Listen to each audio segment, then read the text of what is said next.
السلام علیکم ورحمۃ اللہ وبرکاتہ۔ نحمدہ ونصلی علی رسولہ الکریم، اما بعد، فاعوذ باللہ من الشیطان الرجیم، بسم اللہ الرحمن الرحیم۔ آج ہم حدیث نمبر 35 پڑھیں گے، جس کا عنوان ہے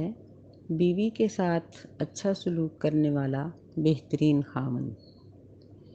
عن عائشہ رضی اللہ تعالی عنہا قالت، سیدہ عائشہ رضی اللہ تعالی عنہا فرماتی ہیں،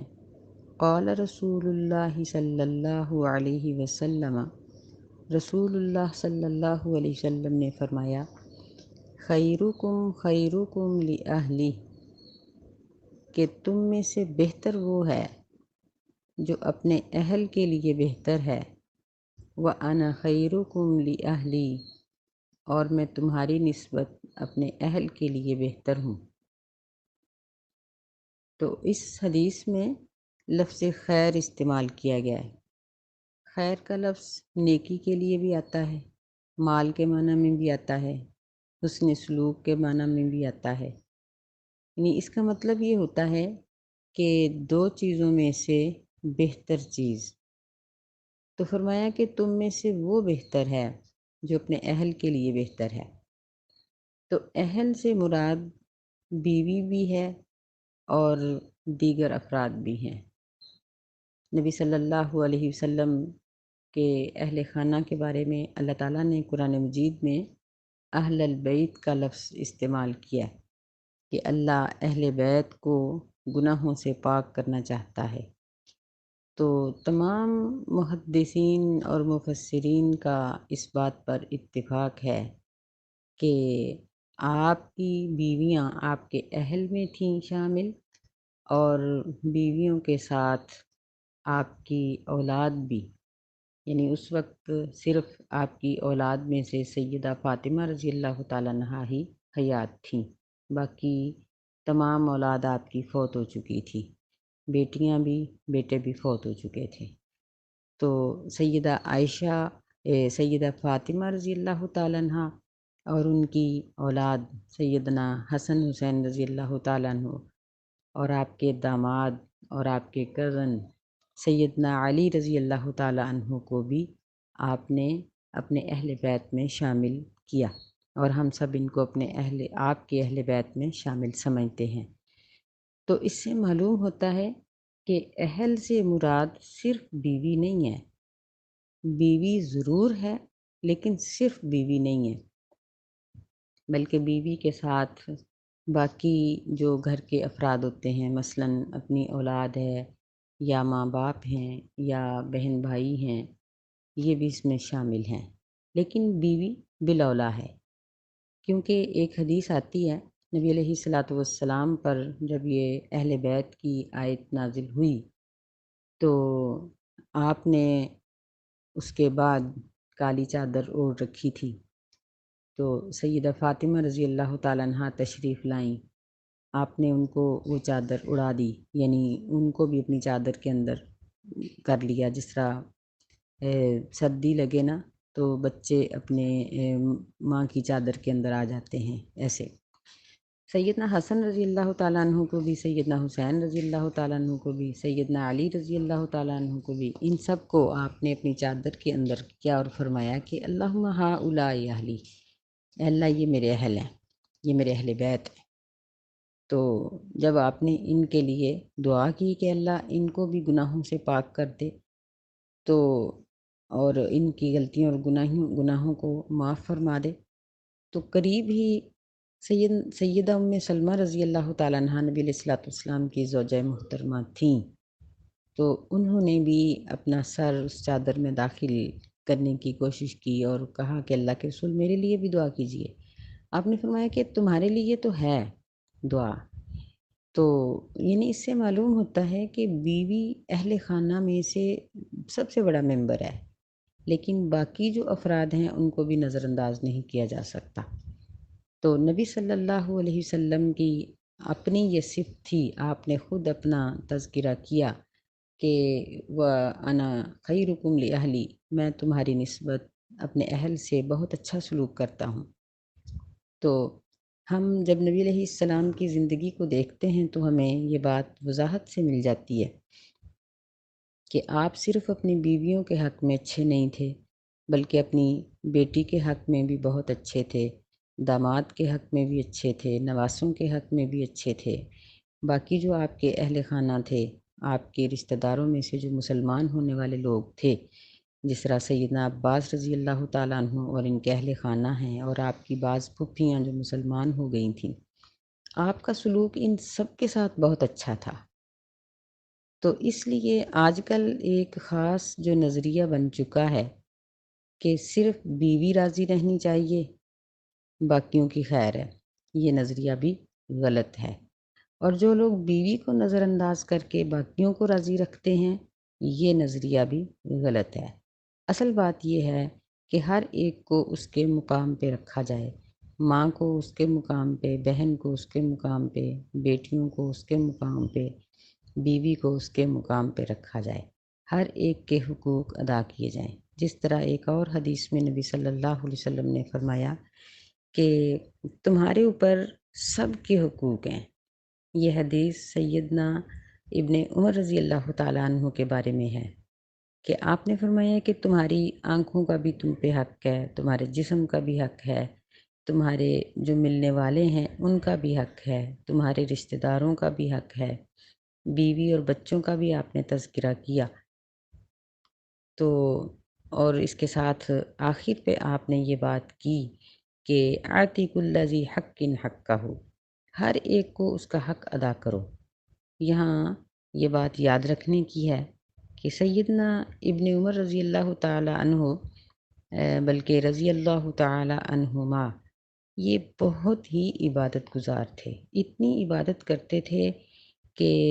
بیوی کے ساتھ بھی یعنی ان کا کوئی خاص تعلق نہیں تھا۔ تو اس لیے نبی صلی اللہ علیہ وسلم نے ان کو یہ بات کہی کہ بیوی کے ساتھ بھی حسن سلوک کرو، اس کو ٹائم دو، وقت دو، اس کی بات سنو، اس کے پاس بیٹھو، اس کا حق ادا کرو، اس کے ساتھ خوش طبع کی گفتگو کرو۔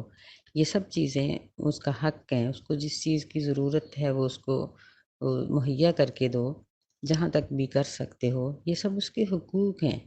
اور آپ نے آخر پہ فرمایا کہ آتی کل ذی حق حقہ، یعنی یہاں صرف بیوی کا ذکر نہیں کیا بلکہ کہا کہ ہر ایک کو اس کا حق دو۔ اور پیچھے حدیث کو جب ایک نظر دیکھا جائے تو اس میں انسان کے اپنے جسمانی حقوق کا جو ہوتا ہے سلسلہ، آپ صلی اللہ علیہ وسلم نے وہ بھی ذکر کیا کہ یعنی خود بھی سارا وقت عبادت میں نہ لگاؤ بلکہ آرام بھی کر لیا کرو، اور جتنے بھی عزیز ہیں، رشتہ دار ہیں، ان کو ان کا حق دو۔ تو اس حدیث سے ہمیں اس بات کا علم حاصل ہوتا ہے کہ اہل سے مراد صرف بیوی نہیں ہے، اور اہل سے مراد بیوی کو چھوڑ کر صرف باقی اہل خانہ بھی ہرگز نہیں ہے، بلکہ ان سب کو ان کا حق دینا چاہیے۔ نبی صلی اللہ علیہ وسلم اپنے تمام رشتہ داروں کے لیے بہت اچھے تھے اور سب کا حق بہت اچھی طرح سے آپ ادا کرتے تھے۔ تو حق ہیں کیا؟ اگر تو کوئی ان کا کفیل ہے، جس طرح شوہر گھر کی کفالت کرتا ہے، ذمہ دار ہوتا ہے، باپ اپنے گھر کے کا ذمہ دار ہوتا ہے، بعض گھروں میں بڑے بھائی گھر کے ذمہ دار ہوتے ہیں، تو ایسے لوگوں کو چاہیے کہ اپنے تمام فیملی ممبران کا کھانے پینے کا اور ان کی ضروریات کا خیال رکھیں، ان کی خوشی کا خیال رکھیں، ان کے ساتھ حسن سلوک کریں، نرم گفتگو کریں، بلا وجہ ڈانٹنا جھڑکنا یہ چیزیں نہیں ہونی چاہیے۔ اور خاص طور پر وہ 6 حق جو بیان کیے گئے ہیں، جب وہ ادا کیے جائیں تو ماحول خوشگوار ہو جاتا ہے کہ نبی صلی اللہ علیہ وسلم نے فرمایا مسلمان کے مسلمان پر 6 حق ہیں، جن میں پھر آپ نے تذکرہ فرمایا کہ اگر وہ بیمار ہے تو اس کی بیمار پرسی کرو، اگر وہ دعوت کرے تو دعوت قبول کرو، اگر وہ مشورہ مانگے تو اس کو مشورہ دو، اگر اسے چھینک آئے تو اس کی چھینک کا جواب دو، اگر وہ فوت ہو جائے تو اس کے جنازے کے پیچھے چلو۔ اس طرح کر کے نبی علیہ السلام نے 6 حق بیان کیے ہر مسلمان کے جو دوسرے مسلمان پر ہیں۔ یہ 6 حق عام طور پر ہوں گے، یعنی رشتہ داروں اور غیر رشتہ داروں کے سب کے۔ جو رشتہ دار ہیں ان کے ساتھ اس سے بھی تھوڑا خاص ہو جائے گا اور ان کا۔ آج ہم حدیث نمبر 36 پڑھیں گے، جس کا موضوع ہے خاوند کے ذمہ بیوی کے حقوق۔ اللہم صلی علی سیدنا محمد وعلی آل سیدنا محمد وبارک وسلم۔ عن حکیم ابن معاویہ رضی اللہ تعالی عنہ، سیدنا حکیم بن معاویہ رضی اللہ تعالی عنہ سے روایت ہے، وہ کہتے ہیں قلت، میں نے کہا، یا رسول اللہ، اے اللہ کے رسول صلی اللہ علیہ وسلم، ما حق زوجتی احدنا علیہ، ہم میں سے کسی ایک کی بیوی کا اس پر کیا حق ہے، یعنی بیوی کا اس کے شوہر پر کیا حق ہے۔ قال، آپ نے فرمایا، ان تطعمھا اذا طعمت، یہ کہ تو اس کو کھلائے جب تو خود کھائے، وتکسوھا اذا اکتسیت، اور اس کو پہنائے جس وقت تو پہنے، ولا تضرب الوجہ، اور اس کے چہرے پہ مت مارو، ولا تقبح، اور اس کو برا بھلا نہ کہو، ولا تہجر الا فی البیت، اور اس کو نہ چھوڑو مگر گھر کے اندر ہی۔ سیدنا حکیم یہ معاویہ رضی اللہ تعالیٰ عنہ کے بیٹے ہیں، کہتے ہیں کہ میں نے نبی علیہ الصلاۃ والسلام سے بیویوں کے حقوق کے بارے میں پوچھا، کیونکہ یہ مکی ہیں۔ مکہ میں شوہروں کی طبیعت بیویوں کے بارے میں ذرا سخت تھی، جبکہ مدینہ میں اس کے الٹ تھا ماحول۔ تو جب یہ مدینہ میں آئے تو انہوں نے نبی علیہ السلام سے پوچھا، تو آپ نے فرمایا کہ اس کو کھلاؤ اور اس کو پہناؤ، یعنی اس کو اپنے لیول پہ رکھو، کیونکہ اہل عرب بیویوں کو بہت حقیر سمجھتے تھے۔ آج کل بھی بعض لوگ ایسے ہیں جو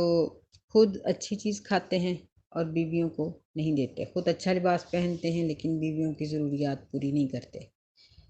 تو یہ انسان کی سب سے کمتر حالت ہوتی ہے، بلکہ اس کو بدتر کہنا چاہیے۔ تو اس لیے نبی صلی اللہ علیہ وسلم نے یہ بات فرمائی کہ جیسا کھاتے ہو اس طرح کا کھلاؤ، اور جس طرح کا پہنتے ہو اس طرح کا پہنو، یعنی بیوی کو اپنے لیول پہ رکھو، اس کو اپنے سے کمتر اور حقیر نہ سمجھو۔ وَلَا تَضْرِبِ الْوَجْهَ، اور اس کے چہرے پہ مت مارو۔ یہ قرآن مجید میں وضاحت سے یہ مارنے کا سلسلہ آتا ہے۔ فرمایا کہ وہ عورتیں جن کے جھگڑے سے تم ڈرتے ہو اور جو بے حیائی کی طرف چلی جاتی ہیں، تو ان کے لیے پہلا سٹیپ یہ ہے کہ ان کو واضح نصیحت کرو۔ اگر وہ اس بات پر نہیں باز آتی تو پھر ان کو بستروں سے الگ کر دو۔ اگر وہ پھر بھی باز نہ آئیں اور بے حیائی کے کام کریں تو پھر ان کو مارو، اس طرح کہ ایک تو نشان نہ پڑے، اور دوسرا چہرے پہ نہیں مارنا، اور تیسری بات یہ ہے کہ غلام جیسا نہ مارا جائے۔ مفسرین کا اس بات پر اتفاق ہے کہ مارنے کی اجازت ان عورتوں کے لیے ہے جو بے حیائی اور فحاشی کرتی ہیں، یعنی یرانے لگاتی ہیں اور زناکاری کی طرف مائل ہوتی ہیں۔ ایسی عورتوں کے لیے مارنے کی اجازت ہے، دوسری عورتوں کے لیے نہیں ہے۔ ولا تقبح، اور اس کو برا بھلا نہ کہو، یعنی طعن و تشنیع کرنا، گالیاں دینا، برے الفاظ بولنا، اس کی شکل و صورت یا قد و قامت کے بارے میں برے الفاظ بولنا، ایسا نہ کرو، یعنی اس کے ساتھ اچھے طریقے سے پیش آؤ۔ ولا تہجر الا فی البیت، یعنی جاہل لوگوں کی عادت ہوتی ہے کہ غصہ آیا، بیوی کو پکڑا اور گھر سے نکال دیا، اور جو اس سے کچھ اچھے درجے کے ہوتے ہیں وہ اس کے میکے چھوڑ آتے ہیں۔ نبی علیہ السلام نے ان دونوں باتوں سے منع کیا، اور بیوی کو گھر کے اندر رہنے کا یہاں تک اختیار دیا گیا ہے کہ اگر شوہر اس کو پہلی یا دوسری طلاق بھی دے دیتا ہے تو ایسی صورت میں بھی وہ اس کو گھر سے نہ نکالے، بلکہ وہ بیوی گھر کے اندر ہی رہے گی۔ البتہ تیسری طلاق کے بعد اس کو حکم ہے کہ وہ شوہر کا گھر چھوڑ کر کسی محفوظ پناہ گاہ میں چلی جائے۔ تو یعنی بعض احادیث میں عورتوں کے اور بھی بہت سے حقوق بیان کیے گئے ہیں، جس طرح ہم اس سے پہلے ایک حدیث کو پڑھ آئے ہیں، حدیث نمبر 35 کو۔ تو تمام احادیث کو ملا کر جب پڑھا جاتا ہے تو معلوم ہوتا ہے کہ عورت کی جو عزت اسلام نے کی ہے کسی اور مذہب نے نہیں کی۔ عورت کو قابل احترام قرار دیا، قابل رحم قرار دیا، مردوں کو عورتوں کے اوپر رحم کرنے کی اپیل کی۔ نبی علیہ الصلوۃ والسلام نے عورتوں کی خیرخواہی میں اتنی تگ و دو کی، اتنی کوشش کی کہ آپ جب اس دنیا سے رخصت ہو رہے تھے تو اس وقت بھی آخری وصیتوں کے اندر اور آخری نصیحتوں کے اندر آپ نے فرمایا کہ عورتوں کے بارے میں اللہ سے ڈرو، عورتوں کے بارے میں اللہ سے ڈرو۔ یعنی عورت بصورت بیوی ہے یا بیٹی ہے یا ماں کی صورت میں یا بہن کی صورت میں ہے، جس صورت میں بھی ہے اس کا احترام کرو۔ حتیٰ کہ اسلام نے غیر رشتہ دار عورتوں کا بھی احترام کیا ہے۔ نبی علیہ الصلوۃ والسلام نے فرمایا کہ دوران جنگ عورتوں اور بچوں کو قتل نہ کیا جائے۔ ایک جنگ میں آپ نے عورت کو قتل ہوئے دیکھا تو آپ نے بہت برا سمجھا۔